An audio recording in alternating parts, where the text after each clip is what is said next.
Since I work in the hotel industry, the two biggest things, and I learned this from Simon Sinek, is empathy and perspective. I feel, I've worked in many companies, many hotels, and I feel like they don't know the game that they're playing, just like he says. And they don't have empathy for their employees. And what I mean is, they treat us like a number. Like we don't have arguments or a child is sick, and you make a mistake, and they're so quick to fire you or write you up. And I find myself really passionate about those things sometimes, that whenever we have a meeting, I speak up. I give my 2 cents on that. So I like where you're going with baseball and stuff and involving that, but with the hotel and hospitality, I have a passion with that as well. So I'm kind of like in this bubble and this confusion. How good are you at what you do? I'm great. I mean, if you go on TripAdvisor, you put Carlos Collado with Arlo NoMad, that's the hotel that I work in. My name, I have like probably 15, 20 pages deep. So you're good with people that come there. Is that customers writing about you? And a team. I'm a good team player. Okay. How long you been with the company? Since we opened. Before we opened 3 years ago. So you've been with them for 3 years? Yeah. And what's your position there? What do you do? I'm a lobby host. So the front desk, like checking in, checking out, concierge, all of that. What's next for you? Like, where would you ideally want to be within that industry? None of the managers, none of the front desk. I would probably see myself, if I chose that, like in HR, supporting the employees, like making sure that they're good. Got it. Yeah, so your strength is what? Taking care of me as a customer when I come in, so I'm happy with you. Yes. You know how much of a valuable skill set that is? Do you know? It's so natural to me. But let me tell you this. I mean, you got to realize, do you know how valuable of a skill set that is and how transferable that is in other industries? I can't tell you how transferable that is to other industries. So, for instance, give me an example of what you do with a customer. Like, what do you do with a customer that they write a review about? Give me your best story. I'll give you a great example. Okay. This lady came in. Yep. Literally, if I wanted to, I'll be like, she was a bitch. Okay. She came in, nasty attitude, no good, and I asked a simple question, ma'am, to be honest, this is a tough check-in right now. I want to know if everything is okay. Because it was literally very hard to do this check-in.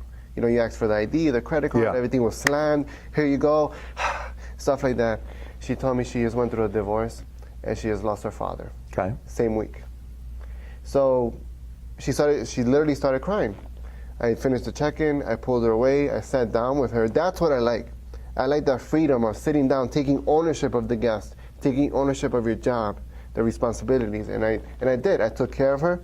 I made sure she was good. I called her 15 minutes after to make sure her room was okay, right? Because it's a standard in the hotel. We do that.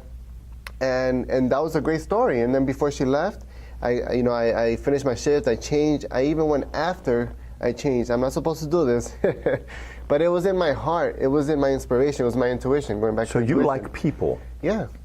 I like people. I like having empathy. I like treating them good. Yeah. So you got to look at that and realize that that is a transferable skill set to any industry. Look, financial. When you're in the financial industry, and let's just say you come to me and say, Pat, I'd like you to be one of my investors, one of my first clients. Okay, great.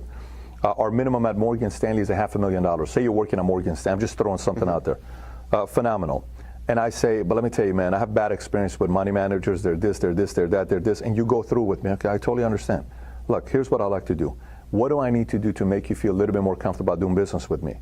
But what do I need to do to earn your business? Please let me know. What do I need to do to earn your business so I can show you that there are good money managers out there that are in the game for a long term?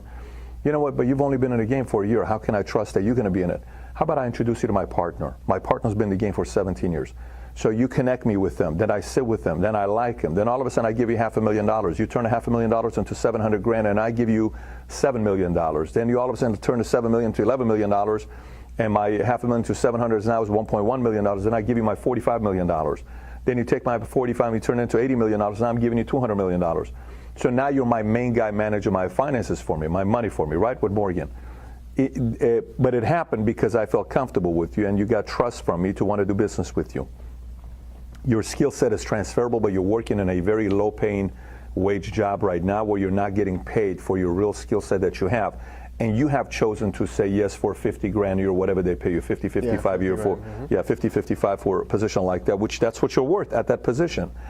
But it is a transferable knowledge skill that you have to make very high money.